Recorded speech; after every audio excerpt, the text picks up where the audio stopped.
తెలుగు రాష్ట్రాలలో పాస్టర్ ప్రవీణ్ పగడాల గారి యొక్క మరణం సంచలనాత్మకంగా మారింది. ఈ మరణానికి కారణం ఎవరన్నా హత్య చేశారా లేదా రోడ్డు ప్రమాదమా అనేది ఈ వీడియో చేస్తున్న టయానికి మనకు ఏ విధమైనటువంటి దర్యాప్తు పరంగా క్లారిటీ రాలేదు. సరే, దీన్ని రకరకాలుగా వాళ్ళకు అనుకూలంగా లేదు వాళ్ళ యొక్క ఆలోచన పరంగా కొందరు దీన్ని హత్య అని, కొందరు రోడ్డు ప్రమాదం అని రకరకాలుగా అనుకుంటున్నారు. ఆ విధంగా పోలీసులు కూడా ఏం జరిగింది అనే విషయాన్ని దర్యాప్తు చేస్తున్నారు. ఈ దర్యాప్తులో భాగంగా పోలీసు వాళ్ళు కూడా ఆయన హైదరాబాద్ నుంచి బయలుదేరి విజయవాడ తర్వాత రాజమండ్రి పోవడానికి మార్గ మధ్యంలో వివిధ ప్రాంతాల్లో ఉన్నటువంటి దాదాపు 300 సీసీటీవీలకు సంబంధించిన ఫుటేజ్ను సేకరించి వాటన్నింటినీ క్రోడీకరించి ఈ మధ్యకాలంలో ఒక సీసీటీవీ ఫుటేజ్ సంబంధించినటువంటి వాటిని కూడా విడుదల చేయడం జరిగింది. దాంట్లో ఆయన కొన్ని చోట్ల కనపడడం, ఆ బైక్ హెల్మెట్, ఆయన పెట్టుకున్న హెల్మెట్ మాస్క్ తప్పుగా ఆయన ముఖం క్లియర్గా కనపడకపోవడం, ఆయన బైక్ సంబంధించి హెడ్లైట్ పగిలిపోవడం, దాని కారణంగా వెలుతురు కోసం లైటింగ్ కోసం ఆయన పక్కన ఉన్నటువంటి వాటిని యూజ్ చేయడం, ఇలా జరుగుతూ వస్తూ ఉంది. సరే, ఇదంతా మనం అభిమానం కొద్దో వ్యతిరేకత కొద్దో దాన్ని నిర్ధారించలేము. కాకపోతే ఈ సంఘటన మొత్తాన్ని మనం ఒక పక్కన పెడితే జరిగినటువంటిది చాలా బాధాకరం. ఒక వ్యక్తి యొక్క మరణం కారణం ఏదన్నా కావచ్చు, చాలా బాధాకరమైనటువంటిది, అది ఎవరు తీర్చలేనటువంటిది కూడా. సరే, దీనిపై బాధ్యత వహించాల్సినటువంటి పోలీసులు ఆ విధంగా కార్యాచరణ ప్రణాళిక చేస్తూ దర్యాప్తు చేస్తూ ఉన్నారు. కాకపోతే ఇక్కడ దురదృష్టం ఏంటంటే మరణించి దాదాపు వారం పైన అయినా కూడా ఆ పోస్ట్ మార్టం రిపోర్ట్ అనేది ఇంకా బయటికి రాలేదు. ఇక్కడే కొంచెం అనుమానాలు అనేవి వస్తున్నాయి. సహజంగా ఎంత పెద్ద మిస్టర్ అయినా కూడా పోస్ట్ మార్టం అనేది 1-2 రోజుల్లో రావాలి, కానీ దాదాపు వారం రోజులు అవుతుంది, బయటికి రాలేదు. ఇది అనుమానాలకు ఇంకా బలం చేకూర్చే విధమైనటువంటి ఒక ఆలోచన విధానం. సరే, ఇవన్నీ ఎలా ఉన్నా వివిధ మీడియాలు కానీ వివిధ యూట్యూబ్ ఛానల్స్ కానీ వివిధ మీడియా ప్లాట్ఫామ్లో ఒక్కొక్క వ్యక్తి ఒక్కొక్క రకమైనటువంటి వాళ్ళ యొక్క ఆలోచనలు పంచుకోవడం, కొందరు ఖండించడం, కొందరు ఇంకొక రకంగా దాన్ని అర్థం చేసుకోవడం జరుగుతుంది. నిన్నటి రోజున ముఖ్యంగా ఈ పాస్టర్ ప్రవీణ్ పగడాల గారి యొక్క మరణాన్ని గురించి తెలుగుదేశానికి సంబంధించినటువంటి మహాసేన రాజేష్ అనేటువంటి ఒక వ్యక్తి ఆయన చేసినటువంటి విశ్లేషణ లేదా ఆయన చెప్పినటువంటి విషయాలు చూస్తే ఇలా కూడా విశ్లేషణ చేయొచ్చా, వీటి ఆధారంగా ఇది మనం అంతిమంగా నిర్ధారించవచ్చును అనేటువంటి ఆలోచన ఎవరికైనా కలుగుతుంది. అతను ఏమన్నాడు, TV5 నిన్న సంబంధించి పోలీసులు విడుదల చేసిందే కాకుండా కొన్ని సీసీటీవీ ఫుటేజ్లకు సంబంధించిన దృశ్యాలు విడుదల చేయడం జరిగింది. సరే, అవి వాళ్ళకి ఎలా వచ్చినాయో ఏందని మళ్ళీ తర్వాత చూడవచ్చు. అతను ఏమంటాడంటే TV5లో నిన్న కొన్ని సీసీటీవీ ఫుటేజ్లు వచ్చినాయి. ఆ TV5లో వచ్చిన సీసీటీవీ ఫుటేజ్ల ప్రకారం ఆయన మార్గ మధ్యంలో పలు ప్రాంతాల్లో మద్యం కొన్నాడు. ఆ మద్యం సేవించడం వల్ల ఆ మైకంలో ఆయన డ్రైవింగ్లో పొరపాటు జరగడం వల్ల ఈ యొక్క మరణం సంభవించింది, అంటే యాక్సిడెంట్ జరిగి ఉండొచ్చు అన్నది ఆ విధంగా ఆ యొక్క మహాసేన రాజేష్ గారు చెప్తున్నారు.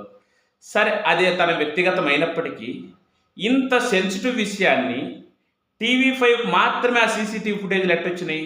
ఇతను ఏమంటాడంటే TV5లో వచ్చింది కాబట్టి ఖచ్చితంగా దీన్ని నమ్మాలి, ఈ TV5లో వచ్చిందంటే ఖచ్చితంగా ప్రభుత్వం నుంచి అధికారిక సమాచారమే ఇది. ఎందుకు అధికార సమాచారం అయింది? TV5కు ప్రభుత్వానికి లేదా ప్రభుత్వంలో పనిచేస్తున్న వ్యవస్థలకు మధ్య సంబంధం ఏముంది చెప్పాలి రాజేష్ గారు మీరు ఒకసారి. అంటే ఒక పార్టీకి మద్దతు పలుకుతూ ఒక పార్టీని మోస్తున్నంత మాత్రాన ఆ మీడియా చెప్పేది నిజమని లేదా ఆ మీడియాకే ప్రభుత్వం ఉన్నటువంటి వ్యవస్థలు లోపల సమాచారాన్ని అందించడం ఏ విధంగా కరెక్ట్ అయింది? అది తప్పు కదా. కోర్టులో పోలీసుల మీద కూడా ఎవరైనా కేసు కూడా వేయచ్చు. ఇంత సెన్సిటివ్ విషయానికి సంబంధించిన ఒక విషయాన్ని మీరు దాన్ని ఫైనలైజ్ చేసో లేదా మీకు తెలిసిన సమాచారాన్ని అందరి మీడియాను పిలిపించి దాని మూలంగా మీ యొక్క అభిప్రాయాలు మీ యొక్క సూచనలు వెల్లడించవచ్చు. కానీ కేవలం ఒక TV5కి మాత్రమే దానికి సంబంధించిన సమాచారం ఎలా వస్తుంది అంటే ఇక్కడ ఏమని అర్థం చేసుకోవాలి?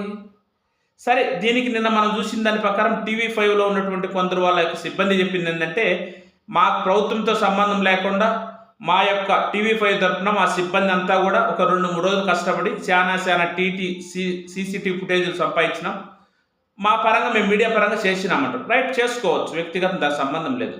కానీ మహాసేన రాజేష్ అనేటువంటి వ్యక్తి టీవీ5లో వచ్చిందంటే దాన్ని నమ్మాలని, టీవీ5లో వచ్చిందంటే అది ప్రభుత్వం యొక్క అధికారిక సమాచారం అనేటువంటి విషయాన్ని తను ఎలా చెప్పగలుగుతాడు?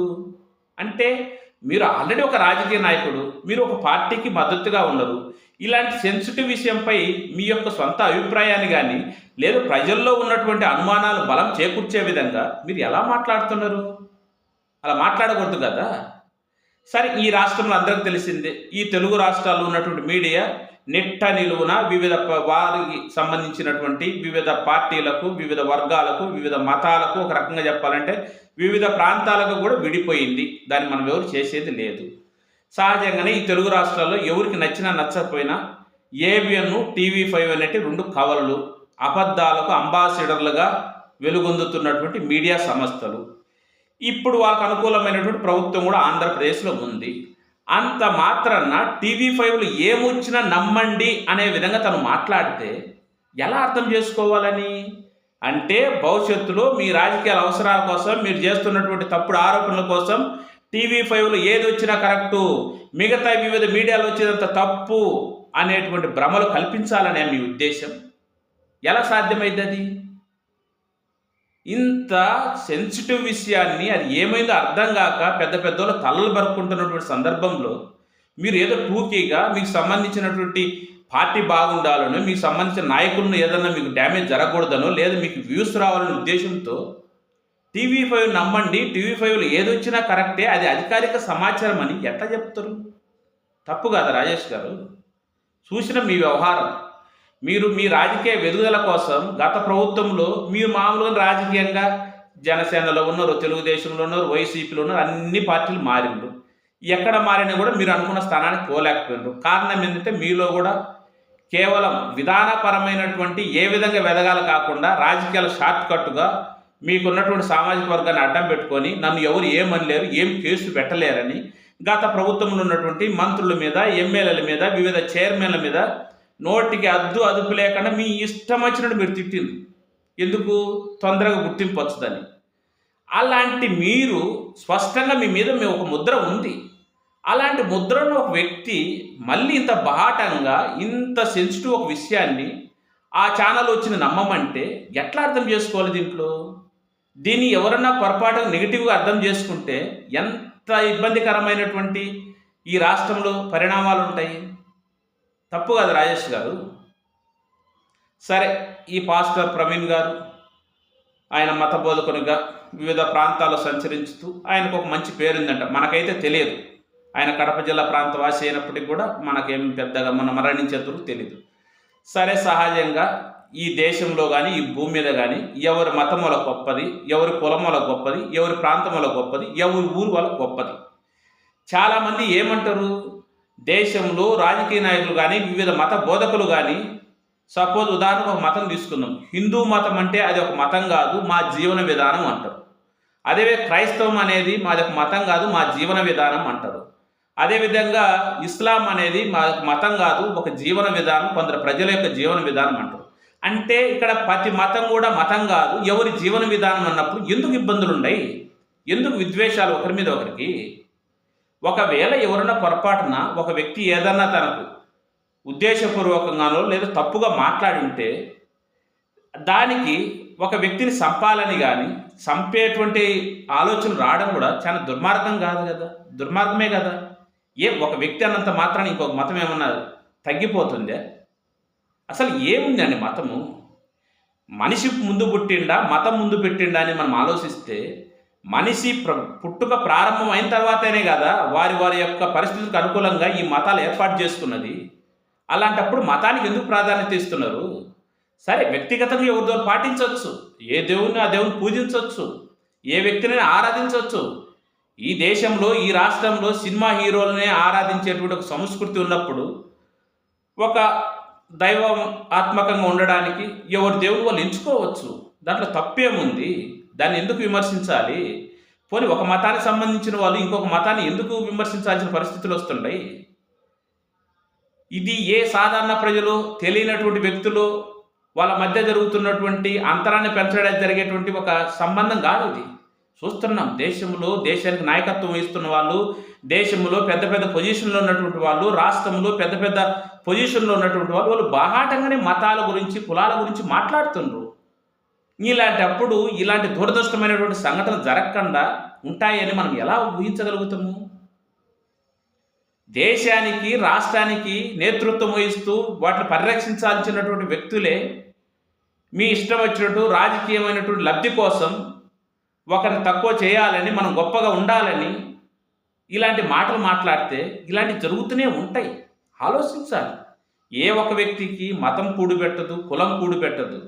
కష్టపడే తత్వం, మనిషి యొక్క జీవన విధానం, దాని ఆధారంగా మాత్రమే మనిషి యొక్క మనుగడ సాధ్యమైతే తప్పక ఒక కులం కూడిపెడుతుంది, ఒక మతం కూడిపెడుతుంది. ఒక వ్యక్తి తీసుకున్నవాడు ఏ పని చేయకుండా ఖాళీగా ఉండమను, ఏ దేవుళ్ళను పూజించమను, లేదా ఏ మతాలను పాటించమను, లేదా ఏరే వాళ్ళని ద్వేషించమను. అతనికి ఫుడ్ ఎక్కడి నుంచి వస్తుంది? సరే, ఎవడన్నా పిచ్చోడుండి ఓహో మన మతాన్ని పొగిడిండే పెట్టచ్చు, కానీ అది ఎన్ని రోజులు? కాబట్టి చాలా వరకు కొంతమంది కంట్రోల్ తప్పి, సరే రాజకీయంగా అంటే రకరకాలు మాట్లాడుకోండి, ఎవరికి ఏ ఇబ్బంది లేదు. కానీ ఇప్పుడు ప్రవీణ్ పగడాల గారు మరణించారు. దానివల్ల నష్టపోయింది ఎవరు? వాళ్ళ కుటుంబ సభ్యులు, ఆయన అభిమానించే వాళ్ళే కదా. అంత సెన్సిటివ్ విషయాన్ని ఏదో సింపుల్గా పోలీసులు ఏమన్నా దాన్ని ఫైనల్గా నిర్ధారించారా? ఏ మరణంలో అయినా మనం చూసినామా ఇంత జాప్యం జరిగిందే? పోస్ట్ మార్టం సంబంధించిన రిపోర్ట్ రావడానికి ఇంత జాప్యం ఎందుకు జరిగినట్టు? అంటే అక్కడ ఏదో ఒక క్లిష్టత ఉందేనే కదా. సరే, వాళ్ళ దురుద్దేశాలు లేకపోయినప్పుడు పోలీస్ వ్యవస్థకు అక్కడ ఏదో క్లిష్టత ఉంది అంటే ఆ మరణానికి సంబంధించిన పూర్తి అంచనా వాళ్ళు కూడా వేయలేకపోతున్నారనే కదా అర్థం. ఇప్పుడు సరే, రేపు పోలీసులు దాన్ని హత్యనో లేకపోతే యాక్సిడెంట్ అని ఏదో ఒక ఫైనల్గా తెలుస్తారు. అది తేల్చినంత మాత్రాన అదే నిజమని అందరూ నమ్మలేరు కదా. ఎవరైతే నష్టం జరిగి ఉంటుందో, ఎవరైతే ప్రవీణ్ ప్రగడాల గారిని ప్రేమించే వాళ్ళు లేదా వాళ్ళ కుటుంబ సభ్యులు మాకు సరైనటువంటి న్యాయం జరగలేదు, సరైనటువంటి విచారణ జరగలేదని రేపు హైకోర్టుకు పోవచ్చు, లేదా సుప్రీంకోర్టుకు పోవచ్చు. అక్కడ కూడా ఎట్లా జరుగుతుంది ఎవరు చెప్పలేం కదా.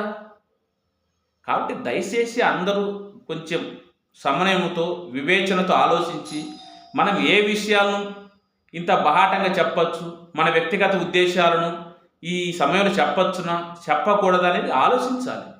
మహాసేన రాజేష్ లాంటి వాళ్ళు ఇంకా మీరు బాగా ఆలోచించుకోండి. అట్లా ఆలోచిస్తేనే వాతావరణం కూడా వ్యక్తుల మధ్య ప్రశాంతమైనటువంటి జీవన విధానం కొనసాగుతుంది అన్నదే మన యొక్క ఆలోచన విధానం.